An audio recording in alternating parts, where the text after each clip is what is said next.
Bueno, en Campana de Palo estamos con Vilma Ripoll. Buenas tardes, ¿cómo estás, Vilma? Hola, recién llegada, pero bien, muy contenta de haber venido a La Rioja. ¿Habías estado antes ya? Hace muchos años estuve en un proceso también de movilización y siempre vengo cuando... Vilma Ripoll, fundadora del Centro de Estudiantes de la Universidad de Rosario en el año 1973. Sí. ¿Cómo viviste esto de la experiencia de los jóvenes de la UNLAR? Yo creo que hay sectores que dicen que la juventud tiende a no participar, que no es como antes, que no es como en esos años en que vos decías yo había hecho el centro universitario, pero yo creo que hay momentos en los que los jóvenes logran juntarse, rebelarse y ser motor de procesos que trascienden las provincias, que cruzan el país y que terminan siendo una referencia. Y creo que tienen esa importancia. A veces no es sistemático ni permanente, pero es como que...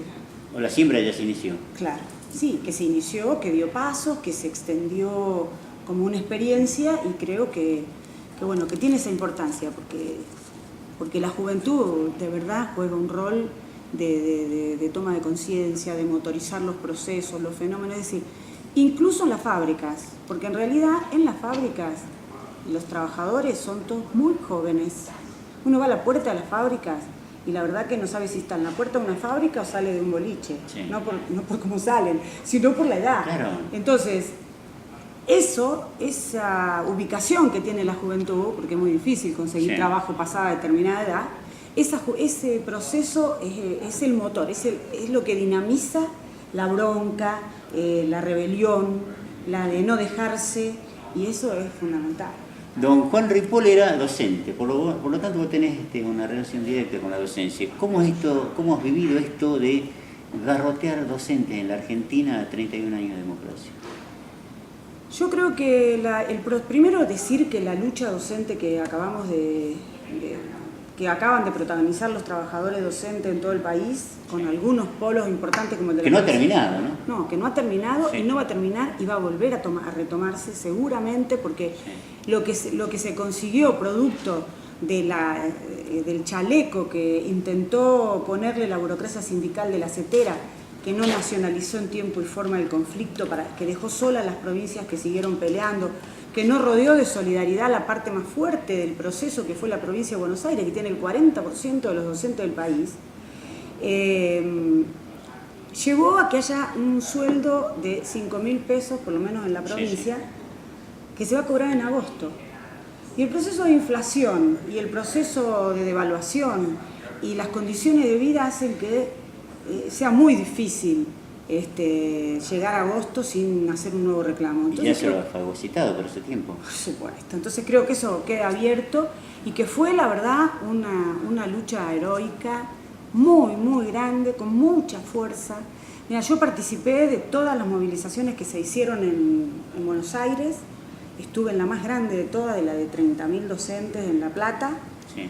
Y yo había participado en el maestrazo en el 88 y después en el 2001 en la otra grande que hubo, y la verdad que te digo que esta fue emocionaba porque fueron todos los docentes de base, la gente que te decía que nunca había ido a ninguna marcha, que estaban parando, y las directoras a las que las amenazaron le fueron a las escuelas, bueno, y por supuesto siempre algunos lugares que son referencia porque pegan duro, pegan como si los trabajadores docentes lo que estuvieran reclamando no fuera justo. Hablamos de represión y yo particularmente quiero aprovechar, tanto los chicos que están acá seguramente van a hablar del tema, pero hablar de Santa Fe, de Villa Constitución, hablar de Asíndar.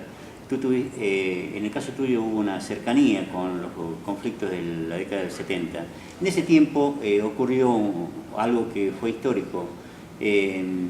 La UOM de Lorenzo Miguel entregaba la ficha de afiliación de los trabajadores a los grupos de tarea, a la AAA o a los servicios. ¿Qué te ocurrió a vos, conociendo esa historia tan de cerca, cuando lo designan a Milani en el gobierno de de este gobierno nacional y popular, donde justamente, y particularmente en La Rioja, donde tiene epicentro la represión de Milani? Yo, indignación, la verdad, no lo podía creer primero. Pensé que hacían un intento y que era difícil que se terminaran de jugar, porque los iba a enfrentar con un sector de su propia base, al kirchnerismo. Cuando la empecé a ver a Cristina, que estaba jugada a Milani, y que empezaron las denuncias que se consolidaron nacionalmente, las denuncias que hizo la familia de Ledo, las pruebas de los compañeros de Ledo, las otras denuncias que se presentaron después, y la propia trayectoria de Milani, incluso ser parte de un servicio de inteligencia, haber sido parte del 601, es decir, que una cantidad de una antecedentes, biblioteca de la represión, claro, que lo hacían casi como para que se siente que se sienten los juicios de los genocidas para ser interpelado. Sí. Sin embargo, de un día para el otro aparece como jefe del ejército. Yo creo que eso generó, es verdad, la ruptura de sectores, el alejamiento de sectores que militaban cotidianamente apoyando el proceso, de que habían comprado el doble discurso de que Cristina y Kirchner habían sido parte de la defensa de los derechos humanos, ellos no estuvieron nunca, y que ahora, bajaban los cuadros. Nosotros le hicimos un scratch ese día cuando se votó, y la verdad que sacábamos una foto de Kirchner bajando el cuadro y una de Cristina subiendo, y le pusimos la foto de Milani. Y creo que ese era el símbolo, ¿no? Bajar el cuadro de Videla y subir el cuadro de Milani era casi una afrenta a todos los que veníamos de tantos años peleando porque que se sepa la verdad, que se haga justicia, y que no se abandone la memoria. Era como todo eso junto, una cachetada. Está llegando a La Rioja, donde tenemos en Famatina ciudadanos que están cuidando que no ingresen las megamineras. Tenemos a 15 kilómetros de La Rioja un corte de ruta en el Cantadero, justamente motivado por el riesgo de la explotación uranífera. Y estamos hablando de ecosocialismo. Por favor, sintetízame eso y dime cuál es la postura que tienes con respecto a esto que te planteaba. La amenaza concreta y real en La Rioja, que ya tiene 2 millones de hectáreas enajenadas para las multinacionales.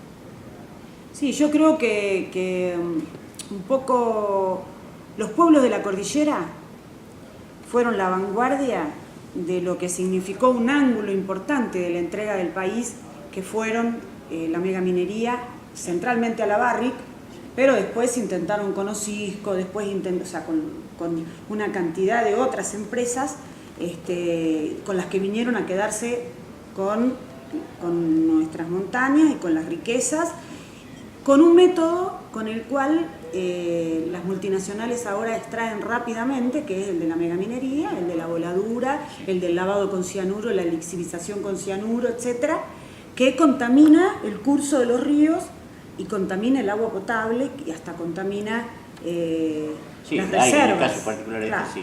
Entonces, creo que a eso hay que sumarle que la tierra se la entregan a Monsanto, y entonces tenemos en Córdoba la resistencia a que Monsanto empiece con un proceso cualitativamente superior de contaminación, que es este tema de las semillas transgénicas, de inyectarle a las semillas para que se transformen en transgénicas, con el acompañamiento de la posibilidad de la ley de semillas, que es la que va a determinar que Monsanto va a ser el dueño de las semillas. Es decir, que hacia adelante el futuro es que va a depender el cultivo, los alimentos, cuánto valen, qué se cultiva y todo, no solo de las 5 o 6 grandes agroexportadoras que manejan el comercio exterior, sino desde el mismo momento del cultivo. Si seguimos adelante, aparece quién se va a quedar con el subsuelo, que es nuevo también, que es la entrega del subsuelo, y la forma de extracción de petróleo no convencional, que es el fracking, que es cualitativamente superior en contaminación a la forma tradicional de extracción del petróleo. Y en las ciudades, como no tienen petróleo, no tienen campo, no tienen subsuelo, es el cemento urbano para negocio inmobiliario que le dan a las grandes empresas como IRSA, y entonces generan torres y shoppings y construcciones, megaconstrucciones, mientras crecen, por ejemplo, en la Ciudad de Buenos Aires el último año hubo 2 millones de metros cuadrados de construcción y 50% de crecimiento de las villas. Entonces, creo que todo eso es la forma capitalista de extracción de ganancias, pero quedándose con lo no renovable y lo no renovable y lo renovable de nuestro suelo, con todo, que es la forma de quedarse con nuestra soberanía, quedarse con el país por parte de las multinacionales. Contra todo eso, las propuestas ecosocialistas y de enfrentamiento de las multinacionales en su forma de producir y de saqueo y de contaminación y muerte, porque hacen eso, saquean, contaminan y matan. Sí. Creo que es una pelea que tiene que ser tomada desde nuestro punto de vista en el siglo XXI. Un sector de izquierda no puede no tener en su programa ese tipo de peleas, de propuestas para enfrentar la lucha concreta que se dan en cada uno de los rubros y que son tomados por los pueblos. Porque los partidos tradicionales, arrancando por el gobierno que lo entrega, no modifica la ley de minería, no les permite quedarse con todo, les facilita que se lleven la plata afuera, les facilita manejar el comercio exterior, hacen declaraciones en boca de mina y en boca de pozo, por lo tanto no hay control estatal de cuánto se llevan. Bueno, todo eso está favorecido para las multinacionales y para todos los sectores capitalistas que vienen en esta etapa donde ya no les conviene ir en la fábrica o el capital financiero, que a veces es más inestable, sino venir por los recursos naturales.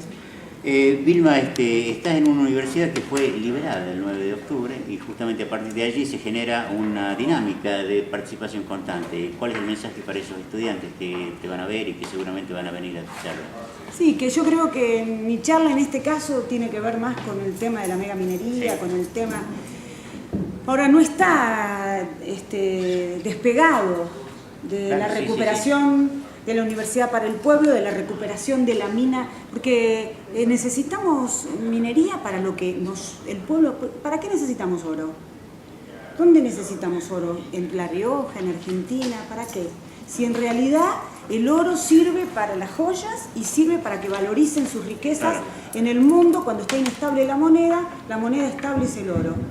O sea, para nada que tenga que ver con las necesidades sociales. O sea, esa racionalidad que tienen se refleja en la universidad, se refleja en las políticas activas que tienen los gobiernos, y la verdad que lamentablemente eso está apoyado, no solo es el kirchnerismo, sino que en eso tanto el masismo, el macrismo, todos los que se postulan, Carrió, el ciolismo, todos comparten este modelo de saqueo, contaminación y muerte que aplican acá con toda la crudeza, y entonces en eso las mineras tienen política para las universidades, política para quedarse con los pueblos, políticas para abrir una escuela, para reemplazar lo que el Estado tiene que hacer para después aislar la actividad de esa minera cuando empieza a hacer megaminería.